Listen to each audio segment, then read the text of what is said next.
Hi, my name is Jillian. Welcome back to my channel. Today I'm going to be doing the Think Twice book tag. I was tagged by Kristin from Enter the Book, and this is an original tag by Dunn Reads and Writes and Jolene from Bookworm Adventure Girl. Okay, on to the questions. Double Vision, a book featuring twins. So this isn't quite featuring twins, but I tried to choose books that I absolutely loved, and this book does have twins that play an important part.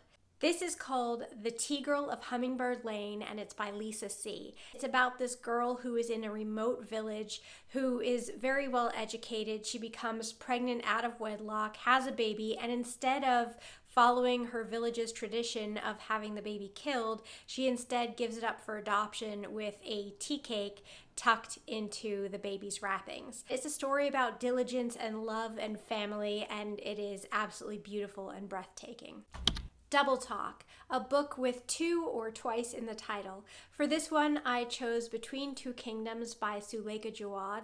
This is a memoir about Suleika Jaouad, who was diagnosed with a type of cancer when she was in her 20s, right after college. Essentially, this is her story about her diagnosis and how her friends reacted to her, and basically trying to bridge her life between before diagnosis, during her whole cancer journey, and then what happens after you finish that? What happens when instead of dying, you actually get your life back? Seeing Double.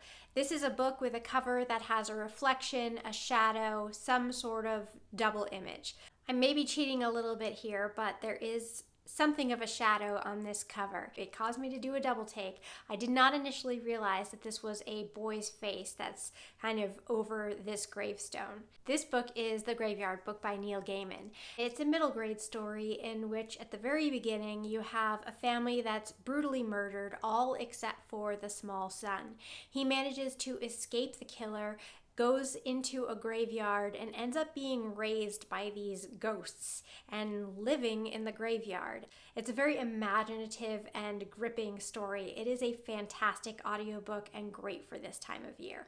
Take Two, two covers that look similar. Now, I'm not exactly sure why I think these two covers look so similar, but I'm always mixing them up in my mind, so I figured they would be the perfect choice for this.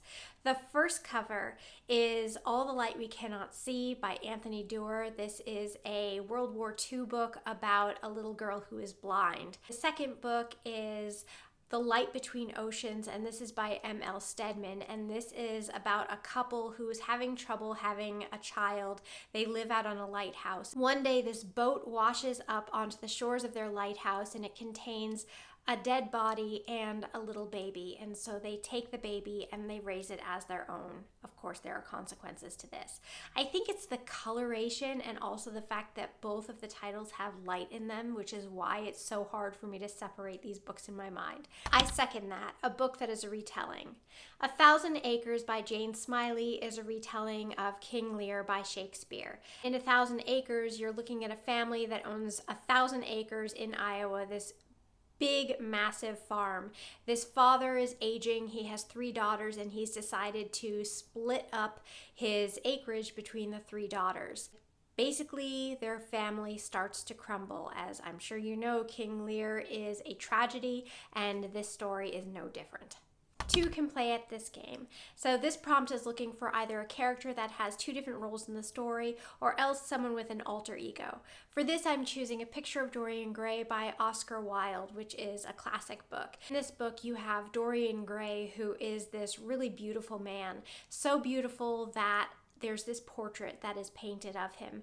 And essentially, Dorian becomes jealous of the portrait because he is aging and the portrait is not. So he kind of makes a wish, and it ends up that he stops aging and the portrait begins to age. But not only does it age, it also starts to take on all of the ugly qualities from all of the ugly deeds that Dorian commits. And so I kind of view this portrait as Dorian Gray's alter ego. It Takes Two, a duology. Now, I do not read many duologies. I really prefer standalone books. I was looking through, and I'm not sure that I've actually completed any duologies. I have, however, read the first book, Charlie and the Chocolate Factory by Roald Dahl. I'm sure you all know the story of this one. It's about Charlie, this poor little boy who ends up finding a golden ticket in a chocolate bar that is basically a pass so that he can see this magnificent chocolate factory with a bunch of other lucky little children. And, you know, typical sort of Roald Dahl book, but quite good. On the Double, a book with two timelines. For this one, I'm choosing Stephen King's 11/22/63. It is a wonderful book in which you're following Jake Epping, who lives in present day, but he manages to travel back in time, and his goal is to stop the assassination of JFK. Perfect Pair, my last two 5-star reads. If you've been watching my channel lately, you may be sick of hearing about this one, but the first one is My Life in France by Julia Child. It's her memoir about how she went from somebody who did not cook at all to becoming somebody who would write just a foundational book teaching Americans and other people how to master the art of French cooking. The second book is The Boys in the Boat by Daniel James Brown. This is a nonfiction account of the 1936 Olympics in Germany, and it follows the boys who rowed for gold. I can't tell you how wonderful that book is. Two for the Show, a book that has been adapted into a film 2 or more times.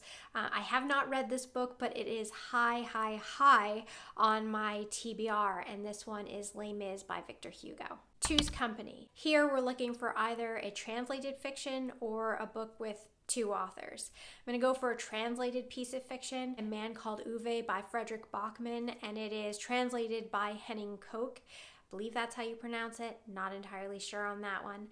But this is a book about a curmudgeon, and I love a good curmudgeon story. The final prompt is Double Take. This is looking for 2 books that would pair well together and why I think they would pair well together. I've always thought that it would be really fun to read In the Heart of the Sea by Nathaniel Philbrick back to back with Moby Dick by Herman Melville. I've not read Moby Dick. It's, once again, a book that's on my TBR. I have read In the Heart of the Sea. In the Heart of the Sea is a tale of survival.